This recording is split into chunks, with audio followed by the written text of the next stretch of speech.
నీ స్థాయికి తగ్గి నువ్వు ప్రవర్తిస్తున్నావు సిద్ధు. ఇప్పుడు నీకోసం నా స్థాయిని తగ్గించుకోమంటావా? అయినా నువ్వు మాటిచ్చే ముందు ఒక్కసారి నన్ను అడగాలి కదా. ఇప్పటికిప్పుడు వస్తారా అని అడగడం ఏంటి? మమ్మీ, ఇలాంటి విషయాల్లో ముందుగా మీ పర్మిషన్ తీసుకోవాలని నాకు అనిపించలేదు. నేనడిగితే నువ్వు కాదనవనే నమ్మకంతో నేను వాళ్ళకి మాటిచ్చాను. నేను వాళ్ళకి సమాధానం చెప్పాలి. ఎన్ని గంటలకు వెళ్తామో చెప్పండి, నేను వాళ్ళకి చెప్పాలి. సిద్ధు! రుద్రాణి,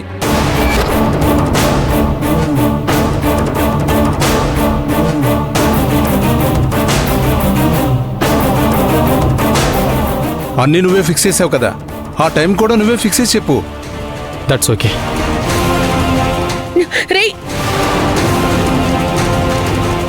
మీరేంటండి వాడు మాటిచ్చాడు కదా అని వాళ్ళెవరో వాళ్ళ స్టేటస్ ఏంటో తెలియకుండా వాళ్ళని చూడడానికి మనం వెళ్ళమేంటి? అసలు ఆ అమ్మాయి ఎవరో మనకు తెలియడం లేదు. ఆ అమ్మాయి ఎవరో తెలియాలంటే మనకు ఇంతకు మించిన దారి లేదు. అవతల వాళ్ళు ఎవరు, వాళ్ళ పరిస్థితి ఏంటి అని తెలుసుకున్నాక మన డెసిషన్ మనం తీసుకోవచ్చు. ముందైతే వెళ్ళి అమ్మాయిని చూద్దాం, ఆ తర్వాత ఏం చేయాలనేది ఆలోచిద్దాం. ఇప్పుడు నేను రాను అది ఇది అని ఏమీ అనుకో, చెప్పిండానికి బయలుదేరదాం.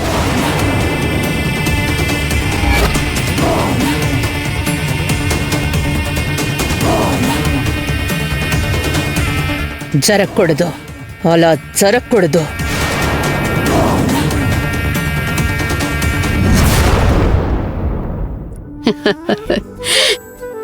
మొత్తానికి ఎల్లుండే నిశ్చితార్థం.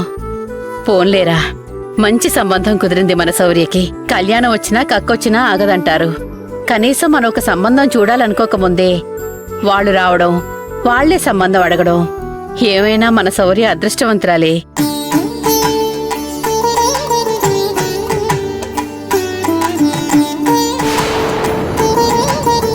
అవునమ్మా, మనం ఏం చెప్తామా అని వాళ్ళెదురు చూస్తూ ఉన్నారు. మనమే ఆలస్యం చేశాం. అప్పటికి అత్తయ్య అననే అంది, ఏమ్మా ఇంత ఆలస్యం చేశారు అని. మనం ఎప్పటికప్పుడు పోదాం అనుకునేసరికి ఏదో ఒక అడ్డంకి వస్తూనే ఉంది కదా.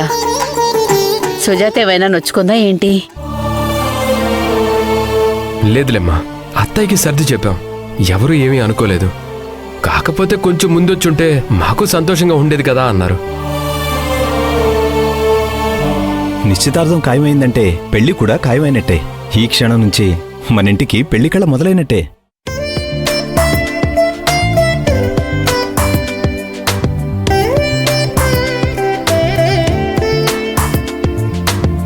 పెళ్లికి కావాల్సిన ఏర్పాట్లు కూడా చేసుకోవడం మొదలు పెట్టాలి కదన్నయ్య. అప్పటికప్పుడంటే మళ్ళీ ఆలస్యం అయిపోతుంది. లేదులేరా, అక్క నువ్వు నేను కూర్చుని పెళ్లికి ఎవరెవరిని పిలవాలి, ఏమేమి కావాలి అవన్నీ కూడా ఆలోచిద్దాం. రండి రండి, కూర్చోండి. కూర్చోండి అత్తయ్య. అరవింద్ కూర్చో. అలాగే. బాగున్నారు పిన్ని? బాగున్నాం. ఏంటత్తయ్యా, ఇప్పుడే కదా మీ ఇంటి దగ్గర నుంచి వచ్చావు, మా వెనకే వచ్చేసినట్టున్నారు. ఏమత్తయ్యా, ఏదైనా మాట్లాడడం మర్చిపోయారా? ఏం లేదమ్మా, ఒక చిన్న విషయం మాట్లాడిపోదామని వచ్చాను.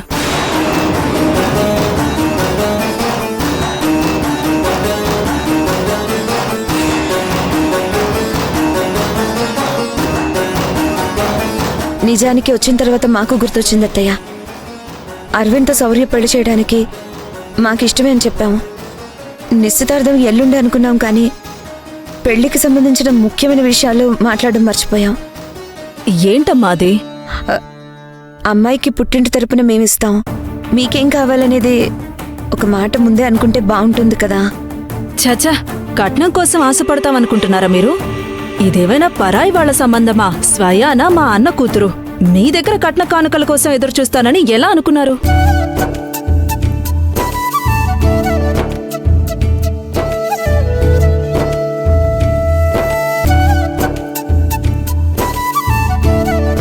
ఇదిగో ఇప్పుడే చెప్తున్నా, కట్నం అనే మాట నా దగ్గర అసలు ఎత్తొద్దు. మండపం మీద ముచ్చటగా పెళ్లి చేసి మా కోడలి మాకు అప్పచెప్పండి చాలు.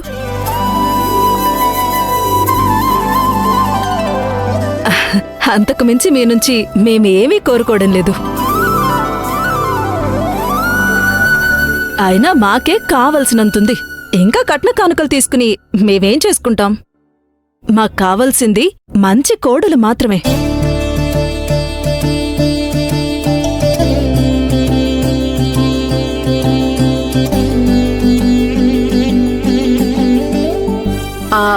వాళ్ళిలా వచ్చారో లేదో నువ్వు వెనకే వచ్చేసావంటే ఏదో కారణం ఉండే ఉంటుంది కదమ్మా.